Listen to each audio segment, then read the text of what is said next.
के हैं अपने लाइव रूम में। ऋषा आ चुकी हैं, गुड। जीनत, दीपिका चंद्रा, न्यूरेस,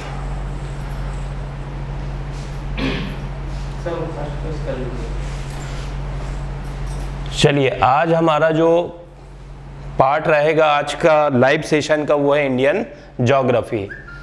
इंडियन ज्योग्राफी को लेकर के जो पीएससी के स्टेट सिविल सर्विसेज को फोकस कर रहे हैं, खास तौर पे हमारे जो नए सेशन के लिए 2022 के लिए अभी कैंडिडेट जो आपके प्रिपरेशन के आपके दौर में है, जो नए रिक्रूटमेंट के लिए तैयार हो रहे हैं, उनके लिए इंडियन ज्योग्राफी खास तौर पे प्रीलिम्स को लेकर के क्या क्या आज के समय में हमारे सिलेबस के टॉपिक्स हैं, कोर एरियाज हैं, सब्जेक्ट एरियाज हैं जो हमें प्रिपेयर करना है, और साथ ही साथ अभी ट्रेंड्स क्या है ज्योग्राफी के सब्जेक्ट को लेकर के।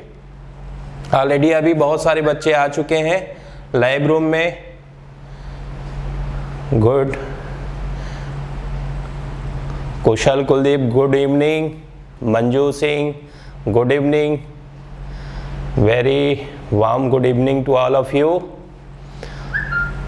चलिए, संभवतः अभी सभी बच्चे आ चुके हैं, और जो नहीं आए जल्दी अपने लाइव रूम को अपने सेलेक्ट करिए अर्जुना डिजिटल ऐप में।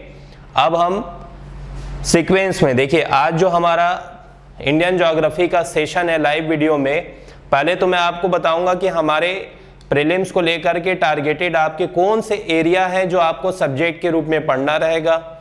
अभी ट्रेंड कैसा है ज्योग्राफी को लेकर के, जो आपके प्रीलिम्स में क्वेश्चन बन रहे हैं, जिसमें हम 2 इयर्स का एक कंपैरेटिव भी देखेंगे, जिसमें 2019 के और उसके बाद हमारे वैलेंटाइन डे 2021 में जो आपके एग्जाम हुए हैं आपके प्रीलिम्स को, उसको लेकर के हमें प्रीलिम्स जो है, चूंकि अब का जो ट्रेंड दिख रहा है, मैं पहले भी अपने हर सेशन में कह रहा हूं, जो भी स्टेट पीसीएस को फोकस कर रहे हैं वो प्रीलिम्स के साथ मेंस को भी लेकर के साथ में क्या करना, आपको चलना है। इंडियन ज्योग्राफी में तो खास तौर पे यह आपको ना केवल मेंस का जो एक आपका सपोर्ट रहेगा, प्रीलिम्स में भी आपको बहुत ज्यादा फायदेमंद करेगा। प्रीलिम्स की जो आपकी तैयारी रहेगी मेंस को क्या करेगी, आपको बैलेंस करेगी। दोनों एक दूसरे को क्या करते हैं, सपोर्ट करते हैं। बस ये एक पता होना चाहिए कि हमारे पढ़ने का तरीका क्या हो। तो अब हम सीधे बात करते हैं हम अपने सब्जेक्ट एरिया को लेकर के, जो आपके इंडियन ज्योग्राफी के पीएससी प्रीलिम्स के आपके सिलेबस में जोड़ा गया है, और वो कौन कौन से एरिया है जो हमें पढ़ना। इंडियन ज्योग्राफी को अगर हम स्टार्ट करें तो वहां हमें पढ़ना ही है ना। तो उन सब्जेक्ट एरिया को देखते हैं। बहुत सारे बच्चे जो हैं कभी कभी इसी को लेकर के कंफ्यूज हो जाते हैं कि भाई इंडियन ज्योग्राफी का आखिर एरिया क्या है जहां से हमें ज़्यादा से ज़्यादा क्वेश्चन पढ़ना है। जितने भी मटेरियल मिलते हैं मार्केट में केवल फैक्ट और सूचनाओं के ही मिलते हैं, है ना। तो थोड़ा सा आप जो तैयारी कर रहे हैं आपके प्रीलिम्स और अपने नए सेशन को लेकर के, उनको थोड़ा सा अपने मूड को, अप्रोच को और अपने मटेरियल्स को थोड़ा सा क्या करना पड़ेगा, सेलेक्टिव करना पड़ेगा। चलिए हम देखते हैं सब्जेक्ट एरियाज जहां से क्वेश्चन बनते हैं, फिर मैं यहीं से आपको ट्रेंड्स में लेके जाऊंगा जो आज के दौर में जो आपके स्टेट सिविल सर्विस में आपके क्वेश्चन बन रहे हैं। ठीक, चलिए हम सबसे पहले देखते हैं अपने सब्जेक्ट एरियाज को। देखिए, अगर मैं इंडियन ज्योग्राफी को अपने स्टेट सिविल सर्विस के सिलेबस के अनुसार अगर मैं बांटना चाहूं तो 3 आपके स्पेसिफिक एरिया बनते हैं इंडियन ज्योग्राफी के। एक है आपका फिजिकल ज्योग्राफी, दूसरा अगर देखेंगे आपका आर्थिक भूगोल, इकोनॉमिकल ज्योग्राफी, और थर्ड में आएगा आपका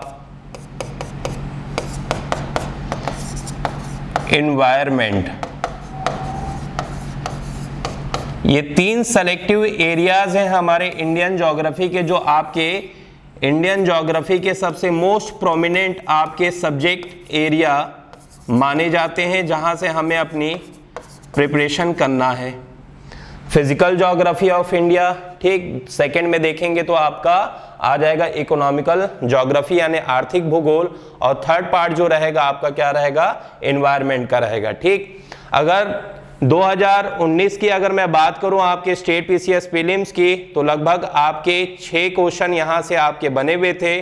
2021 में जो हमारा नए सेशन का प्रीलिम्स हुआ, लगभग अगर आप देखेंगे 9 प्रश्न आपके आए थे इंडियन ज्योग्राफी के, ठीक है। और ये 9 प्रश्न जो थे आपके इसी 3 आपके इंडियन ज्योग्राफी के सब्जेक्ट एरिया से क्या थे, आपके जुड़े हुए थे।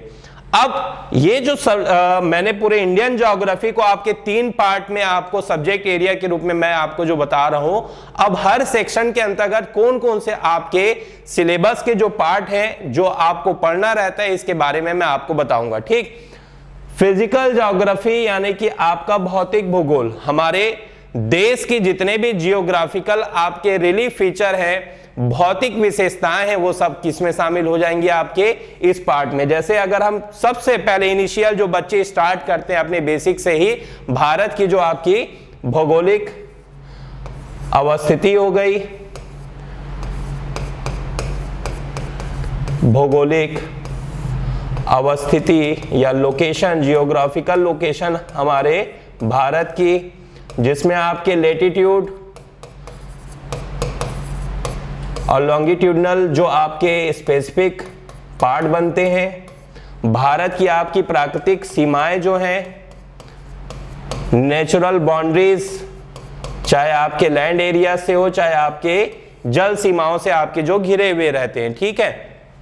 उसके बाद सुपर इम्पोज्ड बॉर्डर यानी कि अध्यारोपित सीमाएं, जो हमारे देश और आपके पड़ोसी देशों के साथ एक आपके निर्धारित आपके संधि या समझौते के माध्यम से हमारे देश की सीमाओं को सुरक्षित किया, उसको कहा जाता है आपका अध्यारोपित सीमाएं या पड़ोसी देश से संबद्ध आपके जानकारियां। नेबरहुड बहुत इंपॉर्टेंट है, जिसमें हम अपने हर देश के साथ अपने हिस्टोरिकल पार्ट को भी क्या कर लेते हैं, कंप्लीट करते हैं। ये एक पहला पार्ट है फिजिकल ज्योग्राफी का, जिसे हम अपने इंडियन ज्योग्राफी को स्टार्ट करते हैं। चाहे आप छत्तीसगढ़ का भूगोल भी पढ़े या किसी के भी संदर्भ में, वहीं से फिजिकल ज्योग्राफी क्या होती है, आपकी शुरू होती है। ये तो एक इनिशियल हो गया आपका किसका, फिजिकल ज्योग्राफी का। मैं हर सेक्शन से जो जो पार्ट है टॉपिक आपके सिलेबस को, उसको मैं आपको डील करके बता रहा हूं, ताकि आपके माइंड में एक सिनेरियो बने कि भाई इंडियन ज्योग्राफी है क्या, ठीक। तभी आप ट्रेंड को समझ पाएंगे कि कैसे आपके प्रीवियस ईयर के क्वेश्चन ईयर एग्जाम में और अभी में आपके कहां से क्वेश्चन आ रहे हैं, डेवलप हो रहे हैं, ठीक। दूसरा आपके फिजिकल ज्योग्राफी में अगर आप देखेंगे, जो सबसे इंपॉर्टेंट पार्ट जो आपका जुड़ा होता है इंडियन ज्योग्राफी में, वो है आपका जियो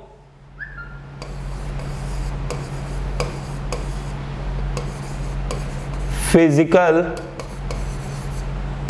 या भू आकृति विज्ञान, ठीक, जिसको जियोमॉर्फोलॉजी भी हम कहते हैं। भारत की भू आकृति से संबंधित प्रश्न, यानी हमारे देश के अंदर में अगर आप देखेंगे शहर समूह के रूप में जो आपके रॉक सिस्टम है, धरातली जो संरचना है, धरातली संरचना और हमारे अर्थ के इंटरनल फोर्स के कारण जो जो आपके सेकेंड रिलीफ फीचर्स यानी कि आपकी शिलाकृतियां बनती हैं, यानी कि आपके पर्वत, पठार, मैदान या घाटी या दर्रे या भ्रंश घाटियां, ये सभी किसमें आ जाएंगे, आपकी भू आकृति, जिसको हम स्पष्ट रूप से अगर आप देखेंगे किसमें पढ़ते हैं, भारत के प्राकृतिक प्रदेश में, भारत के प्राकृतिक प्रदेश। ये हो गया आपका फिजिकल ज्योग्राफी के अंतर्गत आपका दूसरा पार्ट। थर्ड पार्ट जो आपके इस फिजिकल ज्योग्राफी में हमारे इंडिया से रिलेटेड होता है, वो सीधे सीधे आपके किससे जुड़ जाता है, आपके नेचुरल रिसोर्सेज से, ठीक है। भारत में आपके नेचुरल रिसोर्सेज, प्राकृतिक संसाधन, ऐसा माना जाता है कि भारत जो है प्राकृतिक उपहार की दृष्टि से समृद्ध है, लेकिन उसके बावजूद अगर आप देखेंगे भारत ने उस समृद्धि के अनुरूप अपने भारत में आर्थिक विकास नहीं किया। अब वो क्या समृद्धि है? भारत में पाए जाने वाले आपके मिनरल्स यानी कि खनिज, भारत में विभिन्न नदियों के माध्यम से जो हमें ड्रेनेज सिस्टम यानी अपवाह तंत्र जो मिलते हैं, अपवाह तंत्र। थर्ड, अगर आप देखेंगे भारत में आपके वन या प्राकृतिक वनस्पति का जो आपका पार्ट आ जाता है, ये भी आपके किस में आएगा? नेचुरल रिसोर्सेज में। और दूसरा है आपका मृदा यानी कि मिट्टी। ठीक, ये तीसरा पार्ट नेचुरल रिसोर्सेज में हमारे फिजिकल ज्योग्राफी में क्या होता है? शामिल होता है। फोर्थ जो पार्ट है वो हमारे भारत की आपकी जलवायु से रिलेटेड है, जो आपकी इस फिजिकल ज्योग्राफी में आप बिल्कुल रख सकते हैं, यानी कि भारत का क्लाइमेट, भारत की जलवायु से संबंधित आपकी विशिष्टता है। जब तक आप इंडियन ज्योग्राफी के इस फिजिकल पार्ट को अच्छे से नहीं समझ जाते, आप अपने राज्य के रीजनल ज्योग्राफी को भी उतने बेहतर से नहीं समझ पाएंगे। इसलिए मैं इस पार्ट को बहुत ज्यादा इंपॉर्टेंट मानता हूं आपके किसके लिए? सीजी ज्योग्राफी के लिए भी। बहुत सारे बच्चे जो है सीजी ज्योग्राफी में कभी कभी कंफ्यूज हो जाते हैं। उसका कारण ये रहता है कि हम अपने जिस पूरे देश के आपके सामूहिक खंड के अनुरूप जिसका हम अध्ययन कर रहे हैं उसके बारे में ही हमारी बेसिक नॉलेज नहीं है, तो आप छत्तीसगढ़ से रिलेटेड कैसे कर पाएंगे? वैसे भी सीजी ज्योग्राफी से रिलेटेड कई जो पार्ट है आज भी अगर आप देखेंगे बहुत डिस्प्यूटेड लगते हैं जब भी क्वेश्चन आते हैं।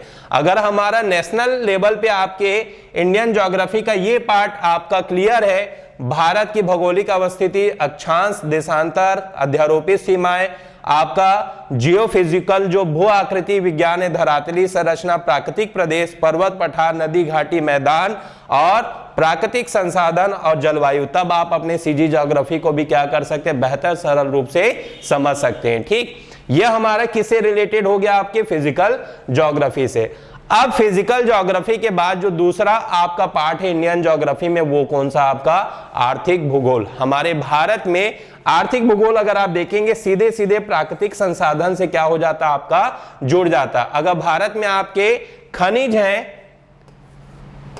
तो खनिज आधारित आपके उद्योगों की स्थिति पता होना चाहिए भारत में। हम यहां पर किसके बारे में पढ़ेंगे? आपके प्राकृतिक संसाधन खनिज पर आपके आधारित उद्योग यानी इंडस्ट्रीज, भारत में उद्योगों की स्थिति।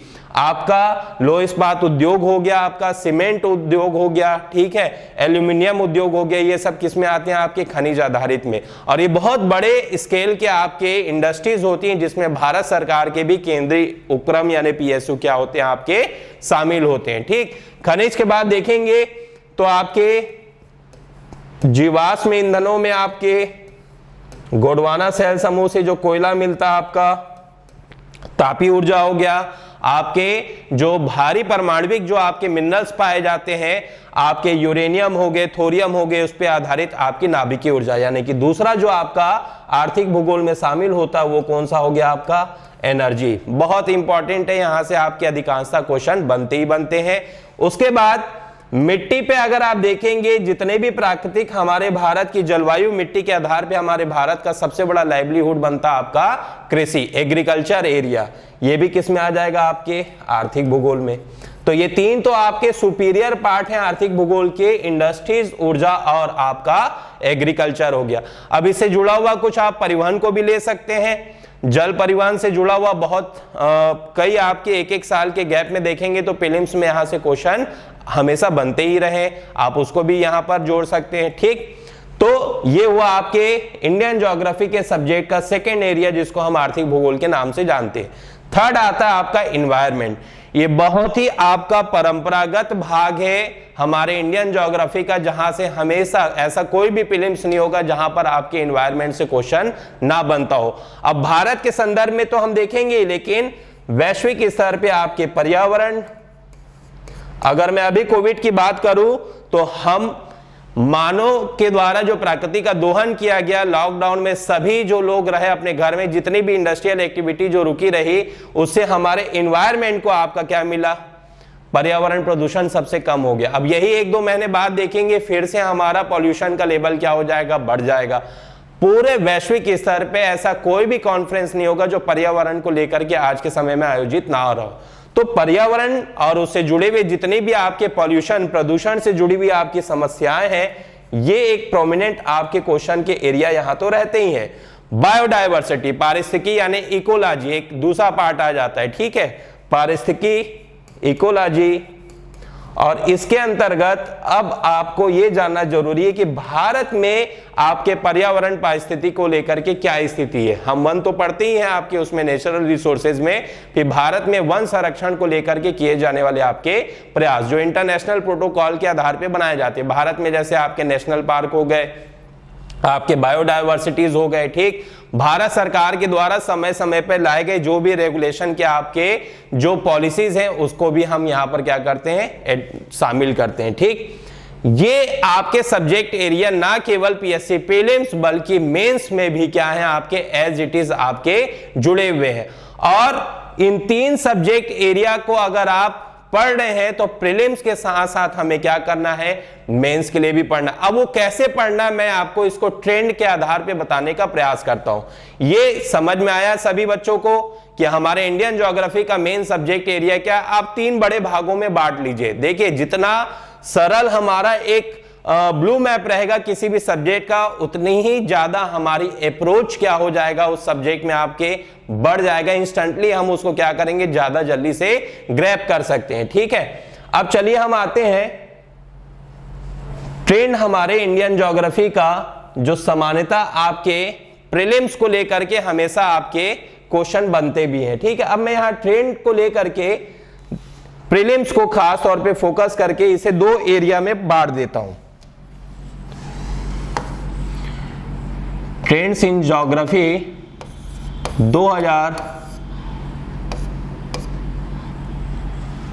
2019 का जो रहा आपका सेशन और 2020 का।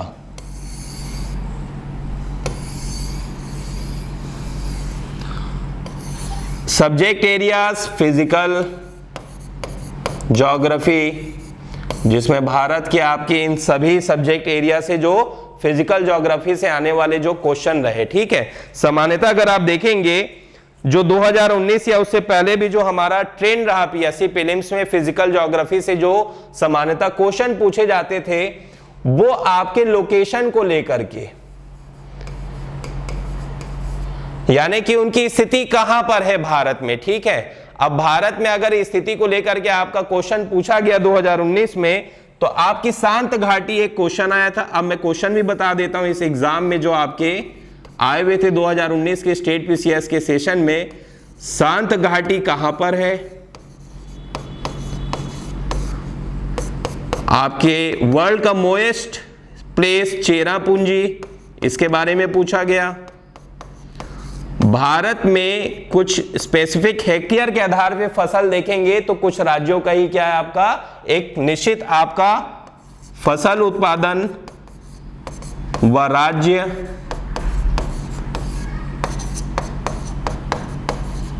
ये क्या रहे आपके लोकेशन से रिलेटेड आपके क्वेश्चन पूछे गए थे इंडियन ज्योग्राफी के फिजिकल पार्ट को लेकर के।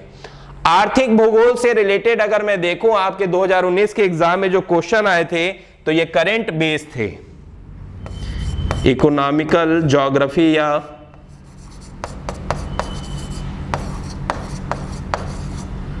कहां से क्वेश्चन आया आपके करंट पे, करंट बेस्ड क्वेश्चन।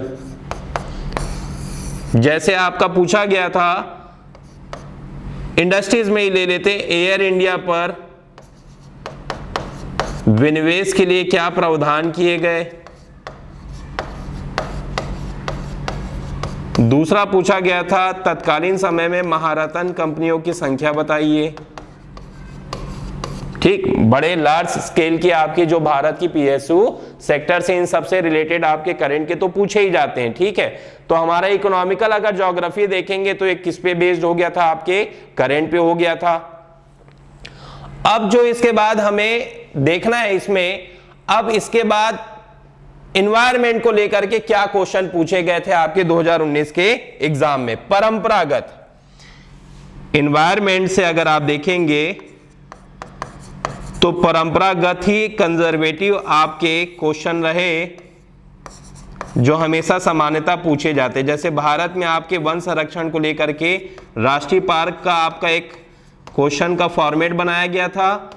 दिए गए पार्क जो है आप उसमें सुमेलित करें कि कहां पर किस राज्य में आपके स्थित है। यूएनओ ने 2011-20 को किस रूप में घोषित किया? एक बायोडायवर्सिटी का भी आपका उसमें क्या था, जुड़ा हुआ था, इसलिए वो आपका क्वेश्चन पूछा गया था। राष्ट्रीय कृषि वानिकी अनुसंधान केंद्र कहां पर स्थित है? ये आपके क्वेश्चन वहां पर पूछे गए थे। ठीक है, भारत का सबसे पुराना राष्ट्रीय पार्क, ये भी आपके 2019 के एग्जाम में क्या रहा, प्रोबेबली शामिल हुआ था।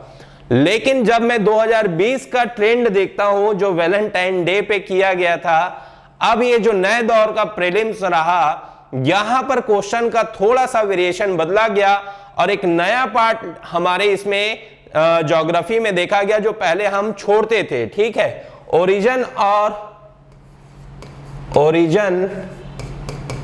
And evolution of earth.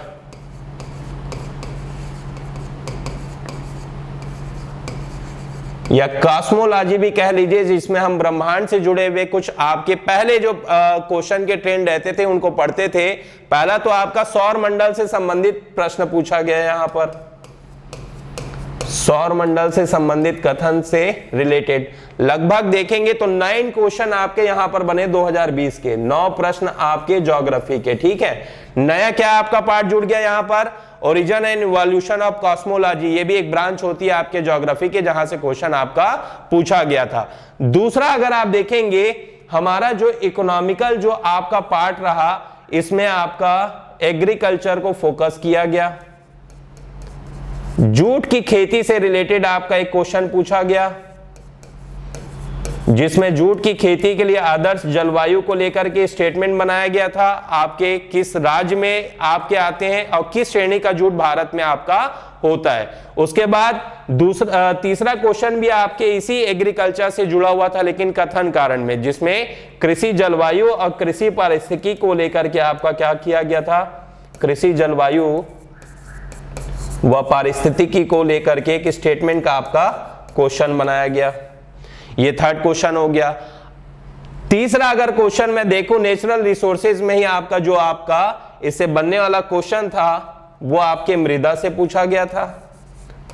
Alluvial soil जो आपका विवादास्पद भी आपका मॉडल आंसर लिया गया था, जो कि गलत भी मैं मानता हूं। ठीक है, जलोढ़ मृदा से रिलेटेड हो गया।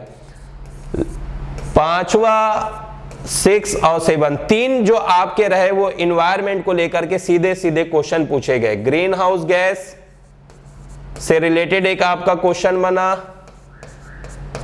ये एक प्रोमिनेंट जो रहा आपके इन्वायरमेंट से जुड़ा हुआ था। अम्ल वर्षा हो गया आपका, अम्ल वर्षा।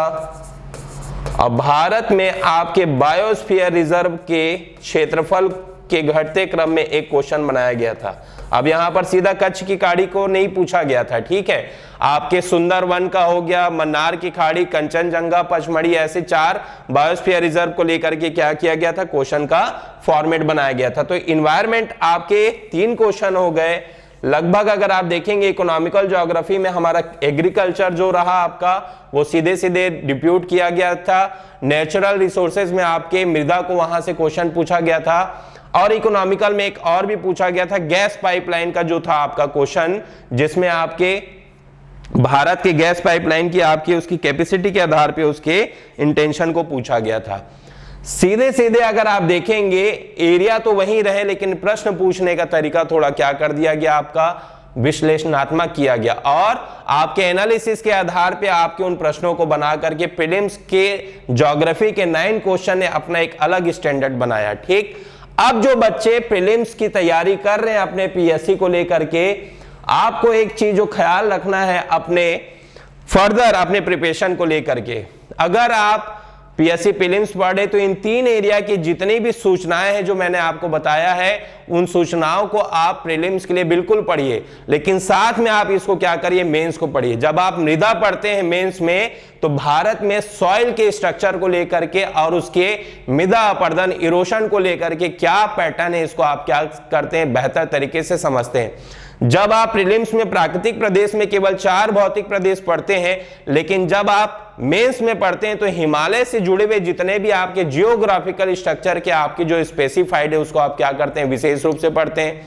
ड्रेनेज सिस्टम में ऊपरी आप फाउंडेशन में प्रीलिम्स में आप पढ़ लीजिए, मेंस में आप ड्रेनेज सिस्टम को लेकर के भारत में सिंचाई और एग्रीकल्चर को कैसे वो सपोर्ट कर रहे, इस चीज को आप क्या करिए, थोड़ा सा कॉन्सेप्ट लेवल पे उसको समझने का प्रयास करिए। ये एक बैलेंस जरूरी है आज के पीएससी के लिए। जो भी बच्चे, देखिए आप जो है किसी भी सहायक ग्रेड इन सब के लिए तैयारी नहीं कर रहे, मैं ये मानता हूं जो पीएससी को आपका सेलेक्ट किया एग्जाम के रूप में, वो बेहतर भीड़ से अलग आपके एक ऑफिसर ग्रेड की पोस्ट लेना चाहता है, और ऑफिसर ग्रेड की पोस्ट लेने के लिए आपको उस तरीके से ही आपको अपने आप को तैयार करना पड़ेगा। बहुत जल्दी बच्चे जो हैं थोड़ा सा डिस्ट्रैक्ट हो जाते हैं, वनडे एग्जाम कुछ भी आया तो उसकी तरफ क्या हो जाएंगे, आपके मोल्ड हो जाएंगे। नहीं, आप केवल 1 साल तक प्री और मेंस को कंबाइन करके इंडियन ज्योग्राफी, जैसे मैंने बताया, आप जैसे भी सामान्य अध्ययन के जो मेंस के आपके जो भी सब्जेक्ट दिए गए उसको मेंस के साथ में आप क्या करिए, कोरिलेट करके पढ़िए। प्रीलिम्स की सूचनाएं जो है आपके मेंस में आपको काम आएगी, मेंस का जो कॉन्सेप्ट है आपको किस में काम आएगा, आपके प्रीलिम्स में। ये दोनों एक दूसरे को व्हील को क्या करते हैं, आपके प्रोटेक्ट करते हैं। और 2020 को या 2020 का अगर वनडे एग्जाम में कहूं तो अब पीएससी नहीं रहा कि आओ कम समय में ज्यादा रन बना करके चले जाओ तो थोड़ा दिक्कत होगी। अब जो है पीएससी जो है ठोस समय में आपके प्री और मेंस को करने का आपका दौर आ गया। ज्यादा समय नहीं लगता, लगभग अगर आप देखेंगे 8 या 9 महीना भी अगर आप सही तरीके से बैलेंस, सही गाइडेंस में पढ़ेंगे तो आप इसको बेहतर तरीके से कर सकते हैं। अब कुछ प्रश्न हैं जिसको हम देखते हैं, अगर जो तैयारी कर रहे हैं पीएससी प्रीलिम्स को लेकर के, तो कैसे स्टैंडर्ड के क्वेश्चन आज के समय में अब आने वाले दौर में बन सकते हैं, उसको कोरिलेट करके आपको पढ़ना रहेगा। ठीक है, आप इसमें बिल्कुल शामिल हो सकते हैं। दोनों वे से अगर हम इंटरेक्टिव रखें तो बेहतर रहेगा। प्रश्न को पढ़िए और प्रश्न के बाद जो आंसर रहेगा आप भी यहां पर आंसर को क्या कर सकते हैं, दे सकते हैं, क्योंकि हम लाइव वीडियो में इंटरेक्शन में क्या है, जोड़ है। ये कुछ आपके मॉडल क्वेश्चन है इंडियन ज्योग्राफी को लेकर के, अब जो सामान्य रूप से आपको पढ़ना जरूरी है। ठीक है, चलिए मेरे सामने पहले क्वेश्चन है आपके सूचियों को लेकर के। ठीक है, ये एक बहुत अच्छा एक आज के दौर में देखेंगे नए पैटर्न में एक अच्छा वे का आपका क्वेश्चन बनता है, जिसमें एक तरफ एक कॉलम सूची दी जाती है जिसको दूसरे से क्या करना, हमें मिलाना रहता है। ठीक है, अब इसमें दिया हुआ है आपके सागर तट, कोस्टल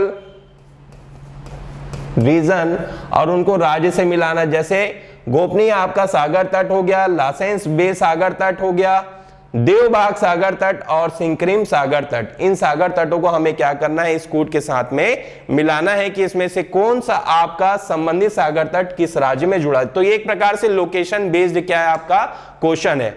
अब आपको लोकेशन अगर पता है भारत में इन सागर तट की, आपको पता होना चाहिए कि भारत में अरब सागर से लगा हुआ ईस्टर्न आपका कोस्टल है, पश्चिमी तट, और बंगाल की खाड़ी, बे ऑफ बंगाल से लगा हुआ आपका पूर्वी तट है।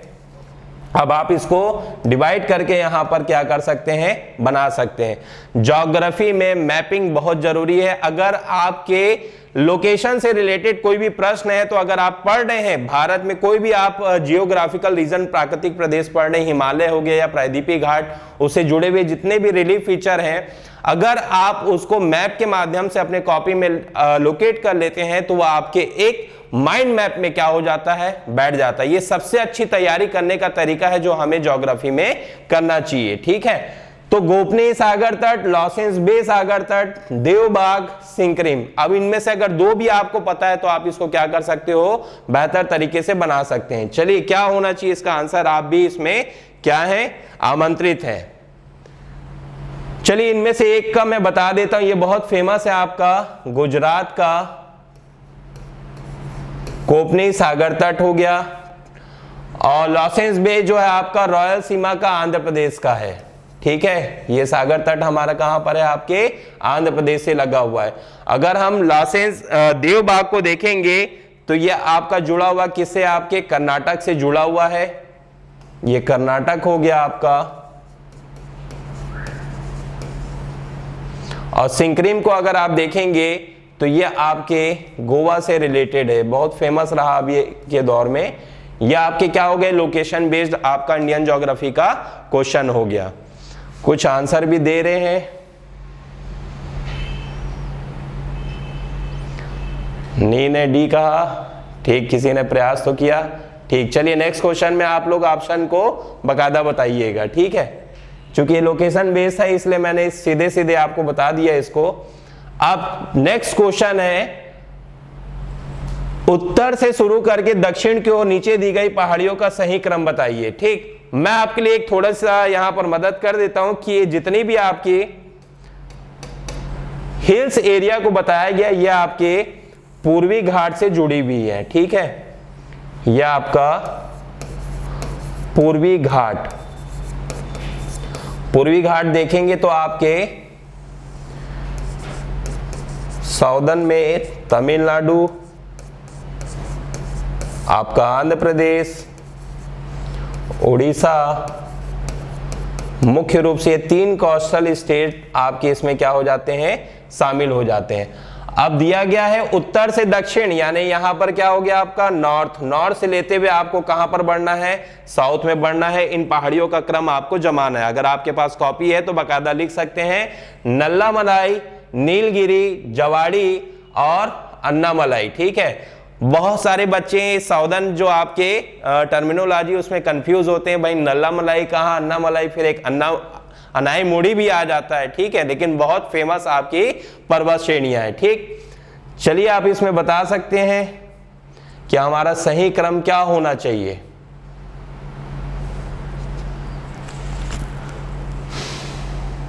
क्या लेंगे सबसे पहले, जवाड़ी नीलगिरी में ही लेकर के आपको हमेशा एक कंफ्यूजन रहता है कि क्या होना चाहिए, ठीक है। उत्तर से दक्षिण के क्रम में आपको जमाना है, आप इसको बिल्कुल जमा सकते हैं। चलिए प्रयास करिए 2 मिनट उसमें।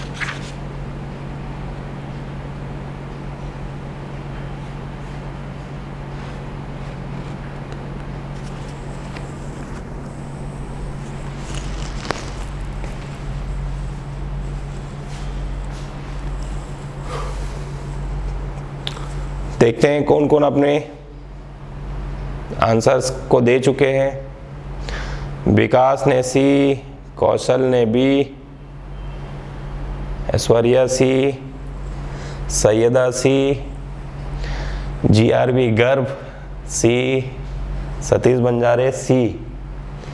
चलिए अधिकांश लोगों के लक्ष्मी सी, वेरी गुड। और कोई प्रयास करना चाहता है बिल्कुल कर सकता है, खुला मंच है बिल्कुल। ये इसका आंसर जो है आपका सी ही है जो राइट आंसर। अगर हम देखेंगे, अगर देखेंगे आप रीजन में रॉयल सीमा से आपका नल्लामलाई का जो आपका उत्तर से दक्षिण में सबसे पहले हमारे आंध्र प्रदेश की रॉयल सीमा से शुरू होता है, फिर जवाड़ी की आपकी, फिर एक नॉर्थ जो पूर्वी घाट और पश्चिमी घाट को जोड़ने में अगर आप देखेंगे तो कौन सा आता है आपका नीलगिरी, और सबसे नीचे अगर आप देखेंगे जो आपके केरल से तमिलनाडु का सबसे लास्ट एंगल जो बनता है वो कौन सा आपका अन्नामलाई का। अगर आप फिजिकल ज्योग्राफी पूर्वी घाट पश्चिमी घाट बहुत अच्छे से पढ़े हुए हैं तो केवल एक ही लोकेशन को लेकर के मैं इस क्वेश्चन को क्या कर सकता था, बना सकता था। यहां पर एक तो आपका दिमाग में रहना चाहिए, सबसे नॉर्थ में पहला क्या रहेगा, नल्ला मलाई, और सबसे साउथ में क्या रहेगा आपका, अन्नामलाई की। अब बीच में जो है आपके जवाड़ी और नीलगिरी का ही जो रहता है उसको सीक्वेंस हमारा कई बार कंफ्यूज होते हैं, तो कभी कंफ्यूज मत होइएगा, क्योंकि जवाड़ी के बाद अगर आप देखेंगे नीलगिरी का नॉर्थ जो है ज्यादा इसमें क्या हो जाता है, अपर में कौन सा आ जाता है आपका, जवाड़ी की पहाड़ियां। ठीक, चलिए नेक्स्ट क्वेश्चन देखते हैं। भारत में उत्तर से दक्षिण की ओर जाते हुए नीचे दी गई नदियों को निम्नलिखित में से सही अनुक्रमांक क्या होगा। चलिए अब ये आपके जो अपवाह तंत्र में अगर आप देखेंगे ये शामिल होंगे किसमें, आपके सिंधु अपवाह तंत्र, है ना। मैं आपको एक बता भी देता हूं, सिंधु अपवाह तंत्र, दी गई जो नदियां हैं वो सिंधु अपवाह तंत्र में शामिल होती हैं आपके भारत के नॉर्थ इंडिया में।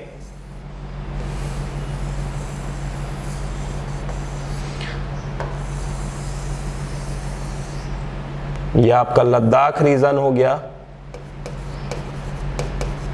और इसकी जो कैपिटल लेह विशेष रूप से आपके इसी के ही लोकेशन में स्थित है। ठीक है, अब ये सिंधु अपवाह तंत्र की उत्तर से दक्षिण की ओर जाते हुए नदियों का क्रम आपको बनाना है, यानी कि आप यहां पर ले लीजिए नॉर्थ, और यहां पर हो गया आपका साउथ का। ठीक, नॉर्थ से साउथ तक में इसे हमें क्या करना है, सही अनुक्रम में बैठाना है। इसका सही अनुक्रम क्या होगा,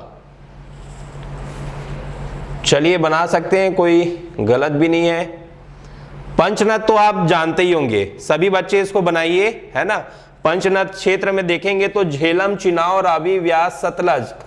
झेलम अगर आपको नहीं पता है, सामान्यतः दो भागों में बांटते हैं, एक उत्तरी सहायक नदियां सिंधु की जो आपके काराकोरम, अगर पर्वत श्रेणी आपको पता होगा, काराकोरम, लद्दाख,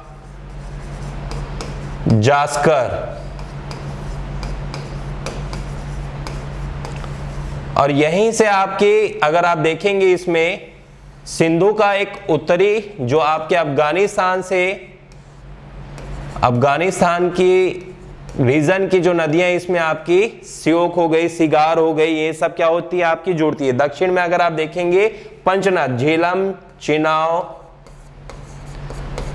रावी, व्यास और सतलज, इन नदियों का क्रम क्या हो जाता है, जुड़ जाता है। तो अगर उत्तर से बोल रहा है तो सबसे दक्षिणी में अगर आपकी बनेगी तो कौन सी बनेगी, सतलज बनेगी। आप इन दो ऑप्शन को यहां पर क्या कर लीजिए, हटा लीजिए। अब आपको चुनना क्या है, ए या बी चुनना है। ठीक है, सभी लोग आंसर देंगे, एक अच्छा इंटरेक्शन बनेगा हमारा, सभी लोग जुड़ करके इसको आंसर दे सकते हैं। रवि ने बी दिया है, आप इसको अपने अनुसार बना लीजिए, ए होगा कि बी होगा। ठीक है, श्योक, जास्कर, स्पीति, सतलज कुछ ले रहे हैं, शशिकांत सोनी, शशांक सोनी, शुभम, सनत कुमार, सभी लीजिए इसमें ऑप्शन बकायदा।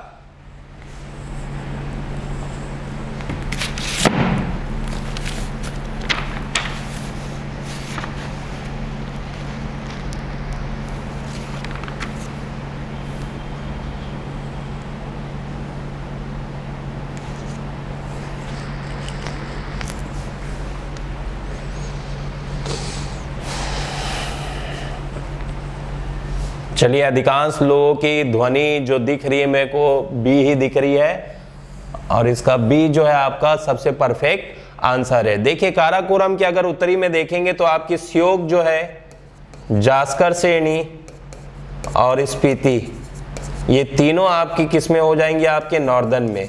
सिगार भी हो गई, और भी बहुत सारी जो अफगानिस्तान के रीजन से आती है। अब इस प्रश्न को बनाने के लिए आप सिंधु अपवाह तंत्र और बस उसकी सहायक नदियों को आप पढ़ ले रहे कि ये है, अब ये नहीं चलेगा। आप ड्रेनेज सिस्टम पढ़ रहे हैं तो हर दिशाओं से, गंगा पढ़ रहे हैं तो पूर्व, पश्चिम, दक्षिण से आकर के मिलने वाली आपकी सोन हो गई, दामोदर हो गई, तो उनको लोकेशन के आधार पे आप क्या करिए, वेरिएशन में आप उसको क्या करिए, एनालिसिस करने का प्रयास करिए। ठीक, चलिए अब नेक्स्ट क्वेश्चन देखते हैं।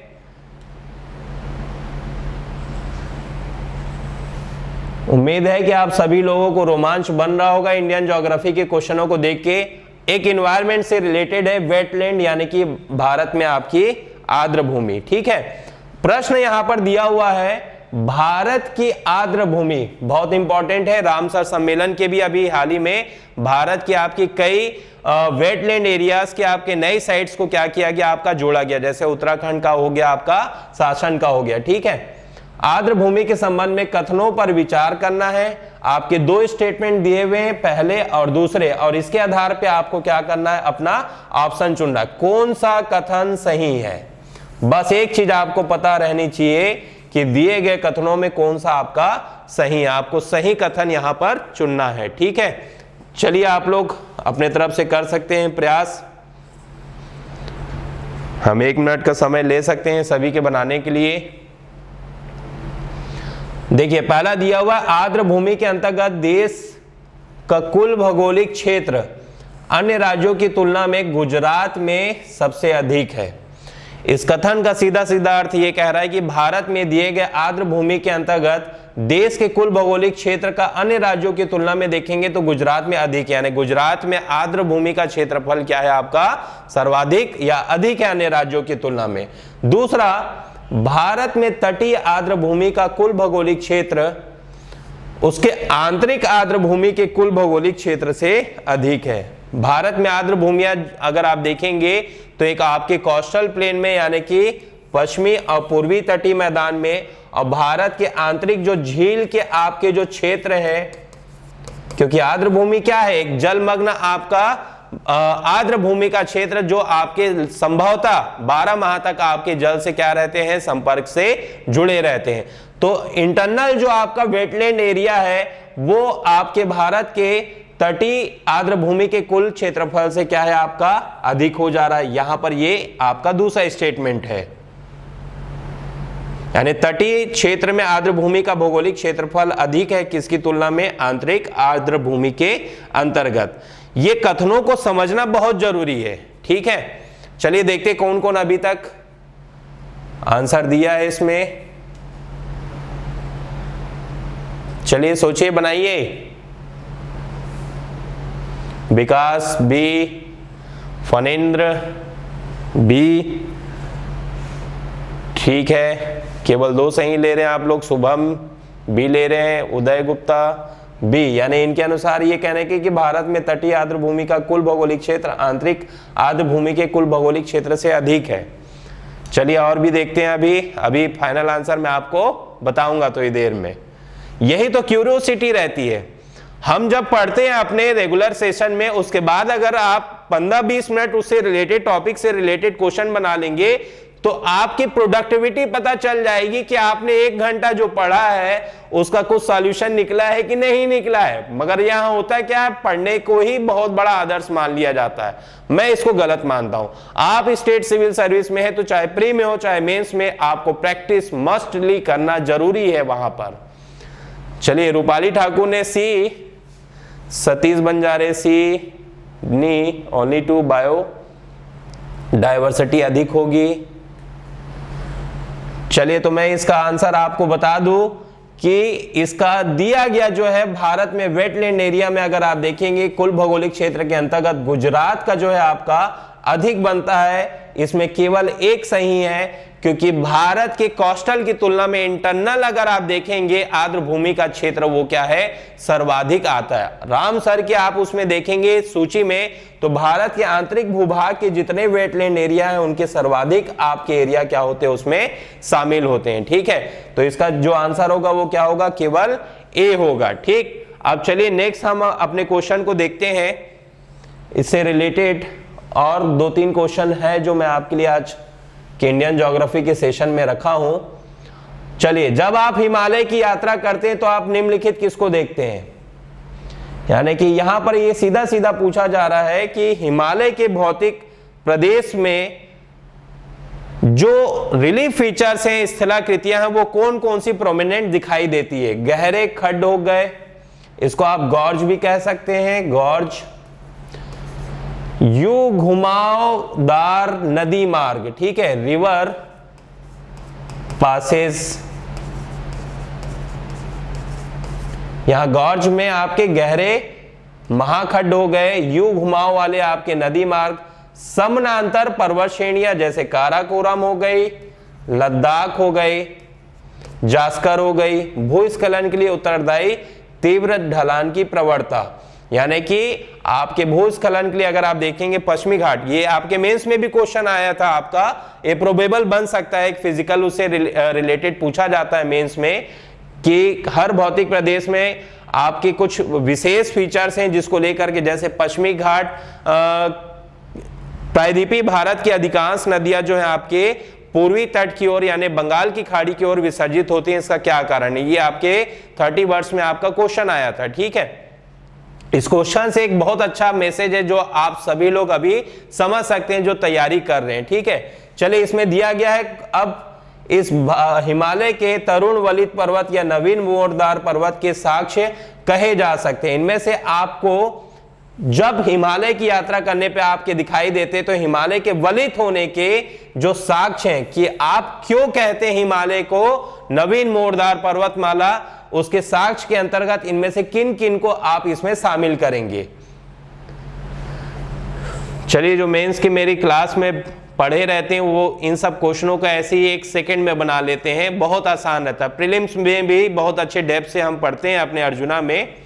तो अब आपको बताना है, यहां पर थोड़ा सा घुमा दे रहा है, पहले तो हिमालय की यात्रा करवा रहा है, फिर आपके उसके नवीन मोरदार पर्वत के साक्ष्य एविडेंस को पूछ ले रहा है, ठीक है। तो यहां पर सीधा आप इसका मैसेज ये समझिए, इस प्रश्न में ये पूछ रहा है कि हिमालय के अंतर्गत ये दिए गए आपके जो भी कथन है इनमें से क्या क्या चीज आपको देखने के लिए मिलती है। चलिए, जवाब दीजिए सभी लोग। बिल्कुल, जितना इंटरेक्शन रहेगा उतना अच्छा रहेगा हमारा इसमें। दीक्षा पांडे डी, ठीक है। चलिए, अभी आप लोग दे सकते हैं इसमें। विकास बी, ऐश्वर्या डी, अच्छा सभी ले रहे हैं आप लोग, 1 2 3 4, ठीक है। आगे और भी जो है बिल्कुल लीजिए। कौशल कुलदीप डी, हितेश कुमार सुनवानी बी, ठीक है। अभी मैं फाइनल आंसर आपको बताऊंगा। और भी एक और आया आपका, ऋषिता सिन्हा सी,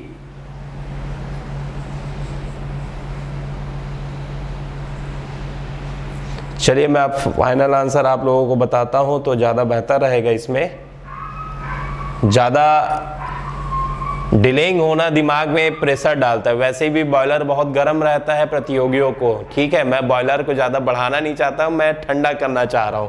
तो यहां पर आंसर आएगा आपका डी, 1 2 3 4। हिमालय के वलित होने के, टर्सरी एज में बने होने के, उसके मुलायम चट्टानों के कारण अगर आप देखेंगे आपके गहरे गार्ज, यू घूमने वाली आपकी जो आपकी रैपिड्स के जो अगर देखेंगे भारत में आपका वुलर झील, वुलर झील में अगर आप टर्न को देखेंगे तो आपके एक टर्निंग का जो एक रैपिड्स बनता है ये आपको कहां मिलेगा? जम्मू कश्मीर में, ठीक है। समानांतर पर्वत श्रेणियां बिल्कुल है। भूस्खलन प्रायद्वीपीय घाट की तुलना में अगर आप देखेंगे या प्रायद्वीपीय पठार की तुलना में हिमालय में अधिक है, क्योंकि तीव्र ढलान और मुलायम चट्टाने होने के कारण यहां पर भूस्खलन आपके सर्वाधिक होते हैं। अभी हाल ही में जो उत्तराखंड में आपका फ्लड फ्लश हुआ था, इसको आप सीधे सीधे उदाहरण मान सकते हैं। अब ये जो क्वेश्चन है, इस हिमालय के आपके जियोग्राफिकल स्ट्रक्चर के जो भी विशेषताएं हैं हम किस में पढ़ते हैं? आपके विशेष रूप से आपके मेंस में पढ़ते हैं, ठीक। अब आपको ये पता हो गया, अब आप पढ़ेंगे प्रीलिम्स में क्या पढ़ेंगे कि हिमालय में या भारत का सबसे बड़ा जो गार्ज है, ये एक बार क्वेश्चन भी आ चुका था कि भारत में वो कौन सी नदी है जो सबसे बड़ा गार्ज बनाती है आपकी? वो है आपकी सिंधु नदी, जो लद्दाख के ही क्षेत्र में आपके गार्ज की क्या बनती है? एक सबसे बड़ी स्थिति, वो सूचना हो गई। लेकिन अब वो गार्ज जो बन रहा है, जितने भी आपके न्यू फोल्डेड माउंटेन होने के एविडेंस है, उसमें क्या क्या हम शामिल करेंगे, या हम किस में पढ़ लेते हैं? अपने मेंस में। तो एक बहुत अच्छा क्या हो जाता है? आपका कवर अप कॉम्बिनेशन हो जाता है, ठीक है। चलिए देखते हैं कुछ और क्वेश्चन बचे हैं क्या आपके इसके लिए। हाँ, चलिए एक आपका क्वेश्चन बहुत अच्छा क्वेश्चन है आपके प्रायद्वीपीय यानी दक्षिणी पठार प्रायद्वीपीय भारत से रिलेटेड आपका क्वेश्चन है। नर्मदा नदी, ये थोड़ा टाइपिंग में कर दिया, नर्मदा नदी पश्चिम की ओर बहती है जबकि अधिकांशतः अन्य प्रायद्वीप की नदियां जो है पूर्व की ओर बहती है। कारण क्या है? या आपके मेंस में भी संभवतः आपका क्वेश्चन आ चुका है, ये उससे रिलेटेड प्रीलिम्स का आपका क्या है क्वेश्चन है। ठीक है, चलिए इसमें पहला आपका दे रहा है कारण। क्या कारण है? भारत में अगर आप देखेंगे अरी यानी कि रेडियल एक आपके प्रवाह में अमरकंटक की चोटी से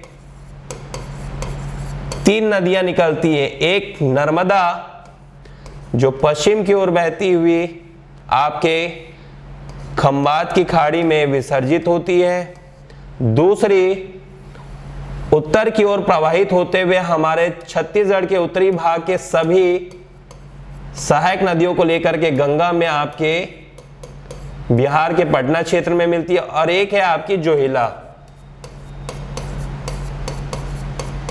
पौराणिक रूप से तो एक बहुत सुंदर प्रेम कहानी है आपके इस नर्मदा नदी के पश्चिम की ओर बहने को लेकर के। जब क्लासेस रहती है तो मैं इन सब के बारे में डिस्कस करता हूं, चूंकि लाइव सेशन है हम शॉर्ट में इसको क्या करते हैं कंप्लीट करते हैं। चलिए बताइए क्या कारण है? नर्मदा नदी जो है आपके प्रायद्वीपीय भारत में अधिकांश नदियों का अगर आप देखेंगे ढाल जो है पश्चिमी घाट का अधिक ऊंचा होने के कारण महानदी, गोदावरी, कृष्णा, कावेरी का अगर देखेंगे आप तो इनका विसर्जन कहां पर होता है? आपके बंगाल की खाड़ी में होता है। लेकिन ये नर्मदा क्यों आपके पश्चिम की ओर बहती है, इसका कारण पूछा गया। ठीक है, पहला यहां पर रीजन दिया हुआ है, यह एक रेखीय विभ्रंश या रिफ्ट घाटी है। ठीक है, रिफ्ट वैली सामान्यतः अगर आप देखेंगे दो पर्वतों के मध्य में जब कोई भी भाग आपका नीचे किसी भी आपके प्राकृतिक अपरदन या अपक्षय के कारण नीचे दब जाता है तो ये और अपवाह तंत्र का भाग इसमें एक प्रवाहित होता है, तो इसको हम क्या कहते हैं? रिफ्ट वैली या फिर भ्रंश घाटी। भ्रंश का मतलब होता है चट्टानों का टूटना। अब वो टूटना या अपरदन किसी भी आपके अन्य कारक के कारण हो सकता है। यहां पर नदी आपकी क्या बन रही है? एक रीजन बन रही है, इसलिए इसको हम क्या कहते हैं? आपके रिफ्ट वैली। यह विंध्य और सतपुड़ा के मध्य बहती है। दूसरा कारण भूमि का ढलान मध्य भारत से पश्चिम की ओर है। अब इन 3 स्टेटमेंट में से कौन सा सही है जो आपके इस प्रश्न को आपके पूर्ण करता है, इसको चुनना है। ठीक है, आप भी अपने आंसर को दीजिए। देखते हैं 2 मिनट सेकंड में कभी भी प्रीलिम्स का कोई भी क्वेश्चन आए तो आप पहले प्रश्न को अच्छे तरीके से समझ जाइए। यहां पर पूछ रहा नर्मदा के पश्चिम की ओर बहने का कारण क्या है, रीजन। और रीजन में आपके यहां पर कोड दिया हुआ है जिसमें से आपके 1 या 3 को चुनना है, या 2 या 3 को चुनना है, या केवल 1 को चुनना है। इनमें से किसी एक को चुनना है। ठीक है, चलिए देखते हैं अभी कौन कौन बच्चे इसका आंसर दे रहे हैं। सनत ए, सनत ने सी लिया, हेमू ने ए लिया है। ठीक है, आप अपने ऑप्शन ले सकते हैं, सभी फ्री हैं।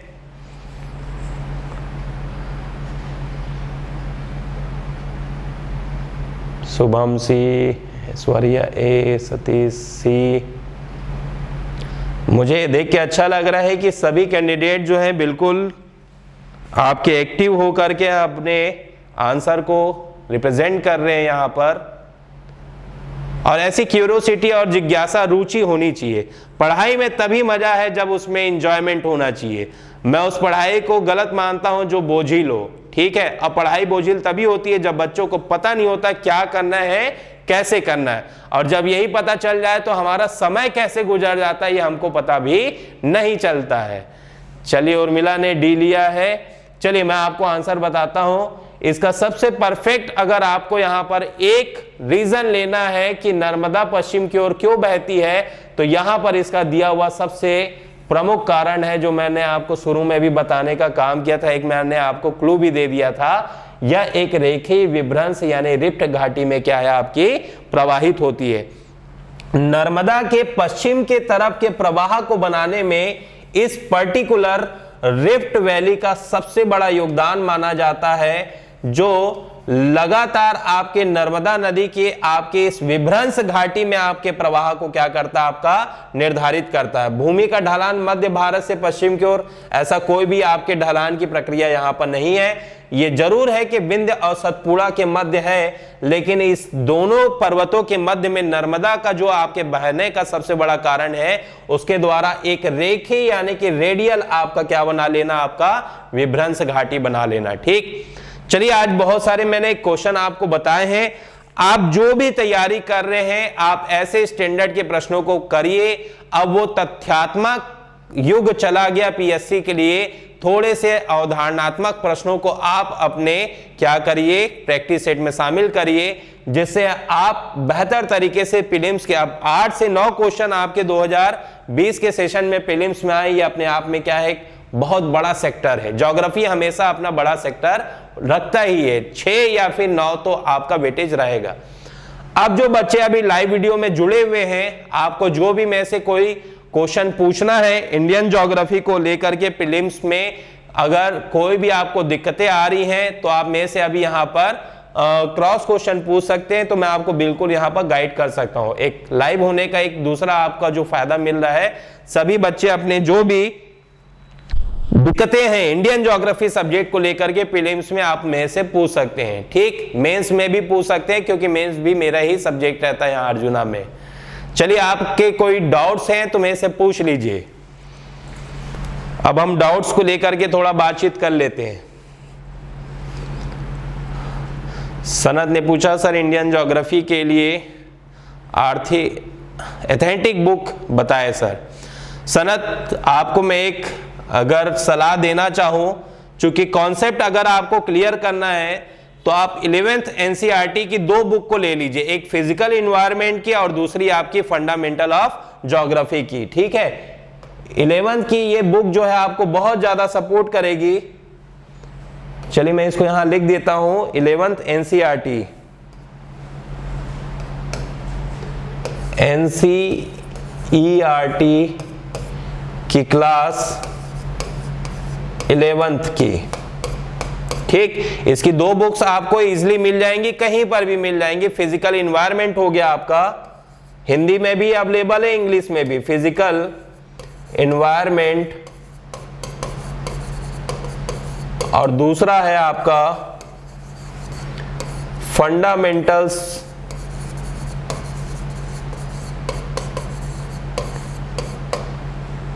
यानी कि आपके जितने भी बेसिक्स अगर आप देखेंगे ज्योग्राफी की, ये इसके सेकंड पार्ट में आपको मिल जाएंगे, फंडामेंटल्स ऑफ ज्योग्राफी। ये 2 बुक को तो आप बिल्कुल अपने साथ में रखिए। ये आपके भारत के जितने भी कॉन्सेप्चुअल है जो मैं आपको बता रहा हूं, आपके भारत के जियोमॉर्फोलॉजी से रिलेटेड, क्लाइमेट जलवायु से, आपके अपवाह तंत्र से रिलेटेड, इन सब के आपको बहुत बेहतर वहां पर क्या मिलेंगे, कॉन्सेप्ट मिलेंगे। और सूचनाओं को लेकर के अगर आपको पढ़ना है तो कोई भी आपके ज्योग्राफी की प्रीलिम्स को लेकर के अच्छे कोई भी आपके पब्लिकेशन की मिलती, अर्जुना की भी है, अपडेटेड जो है आपको 2021 में मिलेगी। ये पहले की आपकी बुक जो है आपकी 2019 की आपकी अवेलेबल है मार्केट में, अपडेटेड 2021 में आ जाएगी। लेकिन फिर भी अगर आपको लोकेशन को लेकर के सूचनाएं देखनी है जो बेसिक है, तो बहुत अच्छी आपकी बुक है। ठीक है, फनिंड सर एनसीईआरटी के अलावा कोई स्टैंडर्ड बुक बताए। इतना काफी है फनिंड, ये आपके प्री और मेंस दोनों को कवर करती है। सूचनाओं के लिए अगर आप देखेंगे तो कोई भी अच्छी पब्लिकेशन की बुक रख सकते हैं। सर महेश कुमार बरनवाल की बुक कैसी है? कौशल कुलदीप मैं अभी देखा नहीं हूँ बरनवाल जी की, लेकिन उसमें सूचनाएं बहुत रहती है। वनडे एग्जाम को लेकर के अगर आप देखेंगे तो उसमें सूचनाएं बहुत ज्यादा मिल जाएंगी। आप ये भी काम कर सकते हैं, सेंट्रल गवर्नमेंट के जितने भी अच्छे स्टैंडर्ड के जो अभी तक एग्जाम हुए हैं उनके क्वेश्चन को भी सॉल्व कर लेंगे तो आपकी बहुत सारी सूचनाएं आपको ऑलरेडी मिल जाएंगी। नेक्स्ट कोई क्वेश्चन पूछना है पूछ सकते हैं। सोर्सेज के बारे में मैंने आपको बता दिया है।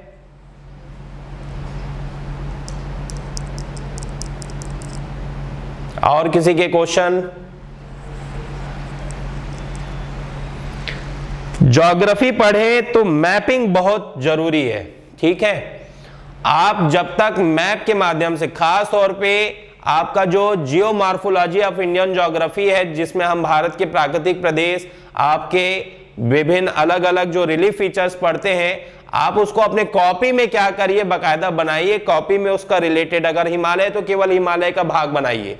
आप उसकी काराकोरम श्रेणियों को पढ़ ले तो उतना ही छोटा आप कॉपी में क्या बना लीजिए, अपना एक पार्ट बना लीजिए। ठीक है, और उसके बाद आप उसको अगर कर लेंगे तब वो सूचनाएं जो है आपके ब्रेन में आ जाएगी। इससे ज्यादा साइंटिफिक सब्जेक्ट कुछ नहीं हो सकता जिसमें आपको रटना नहीं है, लोकेट करना है और उसके बाद आपको उसकी समझ करना है कि कारण क्या है। हर एक के पीछे भारत के आपके जियोग्राफिकल का उसका क्या है कारण, उस कारण को जानने का जरूर प्रयास करिए। अगर चेरापूंजी बोलते आपके एशिया का सबसे आपका मोएस्ट स्थल है, यहां पर सर्वाधिक वर्षा क्यों होती है, तो बंगाल की खाड़ी की शाखा की एक जो आपकी शाखा से वहां पर वर्षा होती है, जो गारो खासी जयंतिया जो पहाड़ियां, उनका क्या इंपॉर्टेंस है इसके बारे में आपको जानना जरूरी है। अब वो रटना छोड़िए, थोड़ा समझने का क्या करिए, प्रयास करिए। अमितेश श्रीवास, नोट्स कैसे बनाए सर? अमितेश ठीक, आप बना सकते हैं बिल्कुल नोट्स। अगर प्रीलिम्स के लिए बना रहे हैं तो आप मैपिंग करिए, पॉलिटिकल मैप्स के माध्यम से अपनी सूचनाओं को आप अपनी कॉपी में क्या करिए, उसको लिखते जाइए।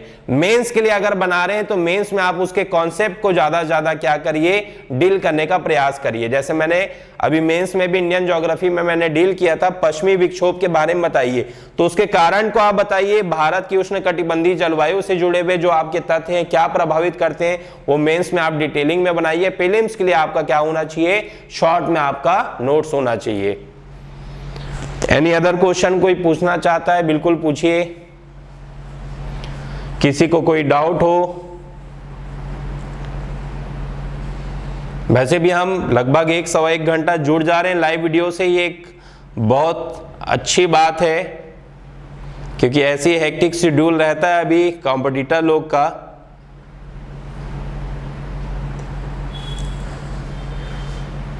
और कोई भी डाउट हो तो आप एक क्वेश्चन पूछ सकते हैं अभी।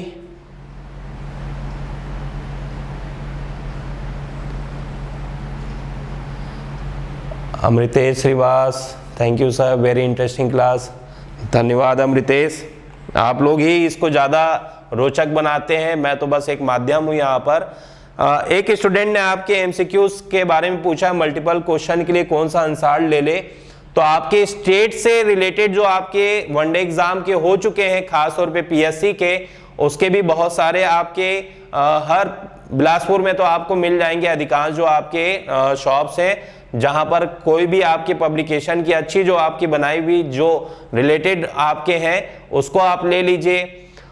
घटना चक्र भी एक बहुत अच्छा है जिसमें बहुत सारी सूचनाएं मिल जाएंगी, लेकिन वो एक बुक बन जाती है अपने आप। अगर मैं कहूं तो प्रैक्टिस के लिए सीधा सीधा आपका क्वेश्चन और आंसर ना हो, ऑप्शन रहे, आंसर कहां पर रहना चाहिए, उसके बुक के पीछे में, तब हमें पता चलता है कि हम जो पढ़े हम बना पा रहे कि नहीं। घटना चक्र क्या है कि रीडिंग बुक हो जाती है जिसके नीचे ही क्या दिया रहता है, आपका पूरा एक्सप्लेनेशन, और एक्सप्लेनेशन क्या रहता है, पूरी महाभारत की कथा भरी रहती है। तो आप ऐसा एक आंसर या एमसीक्यू लीजिए जो आपके स्टेट में आए हुए हैं, सेंट्रल गवर्नमेंट का भी कोई भी आप चले जाइए जिसमें पहले आपके टॉपिक वाइज बांटा गया हो, सामने आपके क्वेश्चन और उसके नीचे ऑप्शन हो, आंसर कहां दिया हो, पीछे दिया हो। बैठिए 1 घंटा बिना कुछ आप आंसर देखिए, उसको क्या करिए, कॉपी में ऑप्शन को लिखते जाइए, फिर बाद में आप क्या करिए, उसको कोरिलेट करके मिलाने का प्रयास करिए। नितिन तिवारी सर, इंडिया का कौन सा मैप रखना चाहिए अपने पास? आप एक छोटा सा कोई भी एटलस ले लीजिए, बहुत अच्छे अच्छे एटलस अभी के दौर में मैं देखा हूं अवेलेबल है, जिसमें इंडिया का पॉलिटिकल और आपका जो मैप होता है पॉलिटिकल और आपका जो नेचुरल से रिलेटेड जो आपका मैप जो दिया रहता है अलग अलग, वो आपके लिए क्या हो सकता है, बहुत यूजफुल हो सकता है। आप उसको देख करके, जैसे एक मैंने अभी पूर्वी घाट के आपके पहाड़ियों के क्रम का मैंने क्वेश्चन पूछा था, ये जब आप अच्छे से पॉलिटिकल मैप में जो दिए हुए आपके फिजिकल रीजन के आप एटलस में देखेंगे, तब आपके में क्या बनेगा, सेंस बनेगा। ऐसी पश्चिमी घाट में भी है जहां हरिश्चंद्र की श्रेणी आपके अलग अलग आपके क्या बनते हैं, श्रेणियों का क्रम। तो ये हमें एटलस से ही आपके मैप रीडिंग से क्या होता है, क्लियर होता है। पॉलिटिकल मैप को रखिए, नेचुरल मैप का भी आप पार्ट देखिए, एटलस में मिल जाएगा आपकी फ्री क्लासेस में आपने जो पढ़ाया भूगोल वो इनफ है या और डीप जाना पड़ेगा? देखिए, मैं हमेशा बोलता हूं जितना आप आगे बढ़ेंगे उतना ही आपके लिए अच्छा रहेगा। मैं तो एक गाइडर के रूप में अभी उसमें बहुत सारी जो देखेंगे इकोनॉमिकल ज्योग्राफी की आपकी क्लासेस नहीं, हम केवल फिजिकल पे ही उसमें बात किए हैं। बाकी जो रेगुलर बैचेस चल रहे हैं उसमें और भी बाद में चल करके अपलोड होंगी, अभी नहीं, आपके जून के लास्ट में, ठीक है। आप इसके एक्सटेंशन में, उसमें एनवायरनमेंट का नहीं है आपका, इकोनॉमिकल ज्योग्राफी का आपका पार्ट नहीं दिया है, तो आप इसको और आगे क्या करिए, बढ़ाने का प्रयास करिए, तब वो आपका कंप्लीट होगा, ठीक है। चलिए और बताइए, किसी को डाउट हो तो। ज्यादा गहराई में नहीं जाइएगा ना, नहीं तो डूब जाएंगे। आपको कोई भी रिसर्च नहीं करना है, भारत में हर चीजों की एक सामान्य जो स्थिति है, 3 जो कॉलम है मैंने बताया आपको, यह आपको क्लियर होना चाहिए। कोई भी स्पेसिफिक आपका फिजिकल रीजन है या नेचुरल रिसोर्सेज है, तो ये हमारे भारत में है, तो क्यों है, कारण क्या है, उसके जानना आपके लिए क्या है, जरूरी। कारण से रिलेटेड जो है आपके मेंस में हमारे लिए क्या होते हैं, बहुत ज्यादा काम आते हैं। और कोई भी, ये पहला मौका है जो मैं आपके इस लॉकडाउन में, हमने पूरे अर्जुना क्लासेस के एक प्राइम जो सब्जेक्ट रहे सभी बच्चों के लिए मैंने ओपन कर दिया। उसका रीजन मैं बार बार बोलता हूं अपने हर क्लास में कि कोई भी आपके एनवायरनमेंट में कोविड को लेकर के जो हम देख रहे हैं, एम्प्लॉयमेंट को लेकर के जो इरेगुलरिटी है अभी हमारे स्टेट में, उसको लेकर के मन को बिल्कुल दुखी नहीं करना है आपको ये मंजिल नहीं है हमारी, ये तो हमारे रास्ते में आने वाले क्या है, आपके एक हर्डल्स हैं। जब आपने सर्वोच्च लक्ष्य अपने जीवन में रखा है तो ये मान के चलिए उस लक्ष्य को पाने के लिए इतनी आसानी से भी आपको हर कोई परोस करके नहीं दे देगा। जीवन में जो स्ट्रगल, संघर्ष बोलते हैं, ये यही छोटी छोटी बाधाएं होती जो हम संघर्ष के रूप में देखते हैं, लेकिन इसका अपना अलग मजा है। आपको इससे जूझना है, इससे पार पाना है, समस्या पे नहीं आपके रुक जाना, आपको समाधान को सोचना जरूरी रहेगा, ठीक है। Lakshmi Gupta, thank you so much, thank you Lakshmi. आपने बकायदा अलर्ट होकर के मेरी पूरी क्लास में आप अलर्ट रहे। मैं हमेशा देखता हूं मेरी क्लास में आप बिल्कुल अलर्टनेस में रहती हैं, बहुत अच्छा है। अच्छे से तैयारी करिए, घर में जूझ करके कोई भी बाधा, इन सब चीजों को, एनवायरनमेंट को मत आने दीजिए। घर में कचरा लेने आता है, उसके पास 2 डब्बे बकायदा आपके पास रहते हैं, एक नीला कचरा का डब्बा, एक आपका हरा कचरा का डब्बा, ठीक है। तो जितने भी आपके कचरे मिल रहे हैं सोसाइटी से, क्या अभी तक नहीं हो रहा है, क्या कर रहा है लड़का या फिर आपके दोस्त से कि मैंने ये कर लिया, उन सभी कचरों को अलग अलग आप क्या करते जाइए, डालते जाइए। अपना लक्ष्य जो रहे आपके ध्यान में रहे, ईमानदारी से पढ़िए, ईमानदारी से हर काम को करिए। ऐसी कोई भी बड़ा लक्ष्य नहीं है जो आपको ना मिले। Shashank Soni, thank you. तो चलिए आज हम अपना इंडियन ज्योग्राफी का सेशन यहीं पर क्लोज करते हैं और नेक्स्ट फिर आपके कल अर्जुना के जो सीनियर फैकल्टी हैं आपके एक नए सब्जेक्ट के साथ आपके साथ जुड़ेंगे। जैसे मैं यहाँ पर दिल से आप लोगों को लेकर के या अपनी क्लास में भी पढ़ाता हूँ, यहाँ की पूरी टीम बहुत डेडिकेटेड। मेरे अर्जुना में एक सबसे बड़ा प्रिंसिपल है, यहाँ पर जो भी शिक्षक रहता है, यहाँ पर इतना काम है और इतना ज्यादा एक दबाव रहता है काम को लेकर के, जो एंजॉयमेंट करता है वही रुक पाता। और ये आपके सीनियर्स ही हैं जो अभी तक यहाँ पर जो कंटिन्यूटी में सभी क्लासेस को कर रहे हैं। बहुत वाइस इनका भी अपना एक सब्जेक्ट का कमांड है और बहुत सारे कई नए अपडेटेड जो रहते हैं ये अपने आप में करते रहते हैं, क्योंकि मैं इनोवेशन को बहुत ज्यादा क्या करता हूं, प्रोबेबल। और मेरी पब्लिकेशन के माध्यम से इस बात को मैं बकायदा हर बच्चों तक पहुंचाता हूं, क्योंकि ये फार्मूला राइटिंग की बुक्स बहुत देखा मैं अपने समय में।